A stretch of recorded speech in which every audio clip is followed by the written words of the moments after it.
경비 아저씨들의 얘기를 들으면 예전에는 여기 정계의 국회의원이나 어쩌면 공무원도 고위직 공무원이나 살고 중소기업 사장급 이상들 정도 수준이 돼야 경제에 있는 중소기업 사장급 이상이 되고 저기 공무원은 고급 공무원 이게 저기 행정고시 출신이죠. 한 저기 4급 이상 공무원 정도 그 정도 고급 공무원들이나 살 수 있는 아파트였다고 해요. 한실 아파트가 처음 지어졌을 때는. 근데 나중에 이게 시간이 지나고 딴 데 지나니까 이게 이제 이제 구형 아파트 되니까 좀 약간 좀 이런 말은 그런데 약간 저기 뒷골목 아파트 비슷하게 좀 돼요. 근데 제가 봤을 때는 굉장히 풍수적으로 뛰어나요. 산 위에 화강암 덩어리 위에다 정확히 지었기 때문에 여기 기가 틀려 그쪽 아파트. 근데 어떻게 해요? 아파트 가격이 안 올라요. 그러니까 딴 데 강남이나 이런 데는 올랐을 때. 그럼 그 당시에 제가 거기 한 2008년도부터인가? 2008년도부터 제가 한 13년도까지는 살다 5년 동안 살았던 것 같아요. 근데 어떻게 해요? 아파트 값이 안 올라요.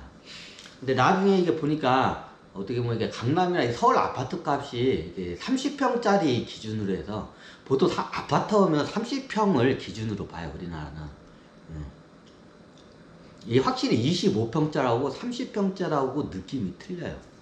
어떤 게 틀리냐면, 이게 저기 아파트가 복도도 빠지고 주차장도 빠지고 못 빠지면 없어요. 그러면 실평이 얼마 안 돼요. 그러면 실평으로 봤을 때 좀 이게 4인 가족이 여유롭게 살 수 있는 게 저기 뭐냐 엄마 아빠가 있으면 애들이 둘이 좀 있으면 4인 가족이죠. 4인 가족이 여유롭게 좀 약간 풍요롭지는 않아도 약간 여유롭게 살 수 있는 아파트 평수가 어떻게 30평짜리예요. 25평짜리는 이게 좀 약간 보통 20평대 아파트하고 이제 30평대로 가죠. 보통 이게 사람이 이게 어떻게 보면 자기 환경적인 그 바운드리가 있어요. 그럼 어떻게 냐 4인 가족으로 기준했을 때 4인 가족이 살기에 20평대 아파트는 좁아요. 느낌이 좁다는 게 느껴져요.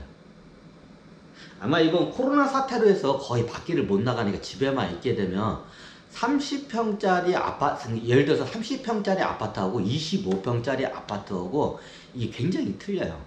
바운드리 자체가 틀려요, 이게. 5평밖에 차이가 안 나잖아. 근데 굉장히 이게 어떻게 해요? 체감적으로 틀려요. 그러면 한 가족이, 4인 가족 기준으로 4인 가족이 25평짜리에 살면 좁다는 게 확 느껴져요. 근데 30평에서 살면 어떻게 해요? 이게 어떻게 해요? 좀 약간 여유가 있다는 게 이게 느껴져요.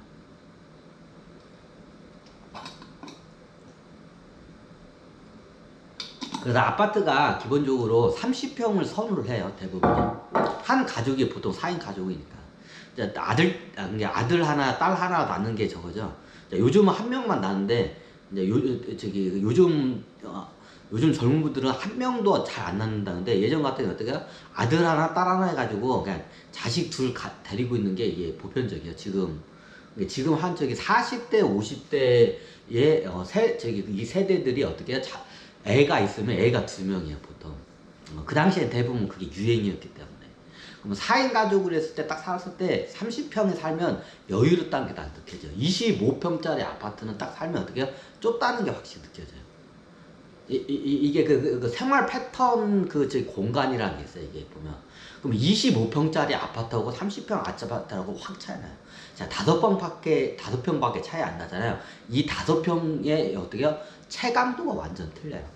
이제 저도 20평짜리 아파트에서 살아봤고, 다 얹혀 사는 거예요. 제 집 아니에요. 저는 이때까지 제 집을 가져본 적이 단 한 번도 없어요. 제 명의에 있는 집으로. 제가 동생 집이나 누나 집에 이렇게 얹혀 살면서, 예전에 한 20평짜리 아파트에서 살아봤는데, 20평짜리 아파트는 확실히 좁다는 게 느껴져요. 한 가족이 살기에는. 좁다는 게. 근데 25평짜리 아파트 같은 경우는 어떻게 해요? 좁은데 살만해요. 근데 30평짜리 아파트는 4인 가족으로 해서 어떻게 해요? 약간 여유로워요.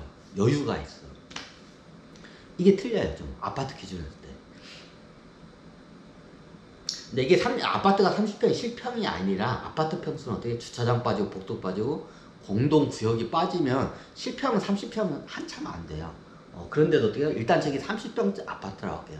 30평 아파트를 기준으로 설명을 드릴게요. 자, 30평 아파트자가 요즘 10억 원 이하짜리가 없어요.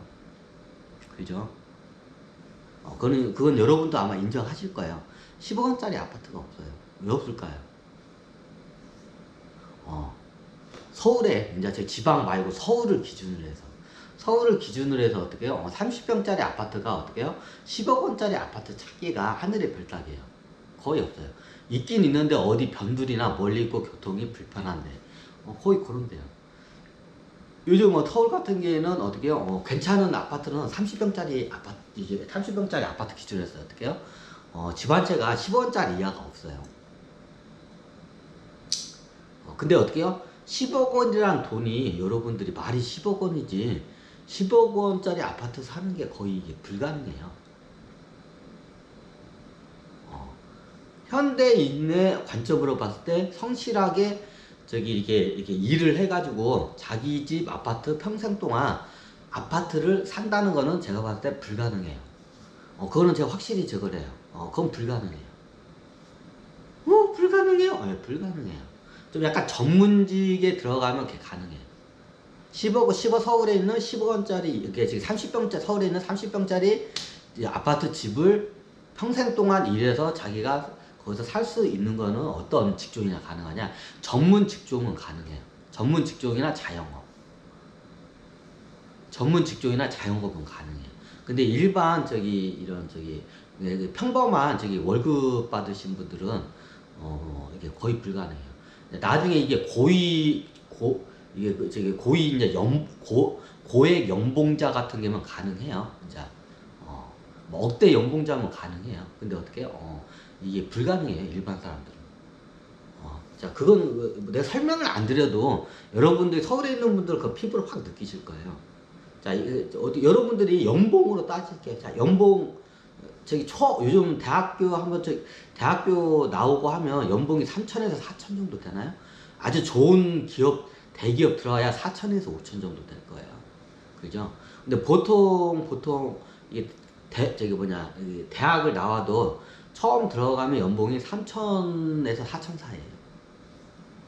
그럼 1년 동안 어떻게 해요? 10원 한 장 안 모아도 그냥 세금 뭐 안 내고 뭐 하더라도 3천이라고 그냥 칩시다. 3천만 원. 자, 3천만 원을 갖다가 어떻게 10억 원짜리 아파트가 있다고 가정합시다. 30평짜리 10억 원짜리 아파트가 있다고 가정해. 자, 10억 원짜리 아파트들을 살려면 3천만 원을 안 쓰고 어떻게 해요? 1년에 3천만 원 연봉이 들어와요. 3천만 원을 안 쓰고 어떻게 해요? 몇 년을 모아야 10억 원짜리 아파트를 살 수 있을까요? 10억 원이라고 기준을 잡을게요. 10억 원 30평 기준에서 10억 원짜리 아파트가 있어, 서울에. 근데 어떻게 오래돼. 근데 어떻게 대부분 10억이 넘어. 그러니까 그냥 10억에 산술적으로 그냥 계산하기밖에 어떻게 해요? 사람이 살만한 30평짜리 아파트, 10억 원짜리 아파트 한 채를 사는데 어떻게 해요? 자, 1년에 3천만 원씩 때려 박는다고 해요, 그냥. 그러면 나중에 연봉도 오르겠죠? 좋아요. 그럼 연봉 올라가가지고 어떻게 해요? 3년이면 1억을 모을 수 있다고 가정해요. 자, 3년이면 1억을 모을 수가 있어요. 자, 이제 답이 나오나, 이제. 그냥 바로 계산기가 나오죠.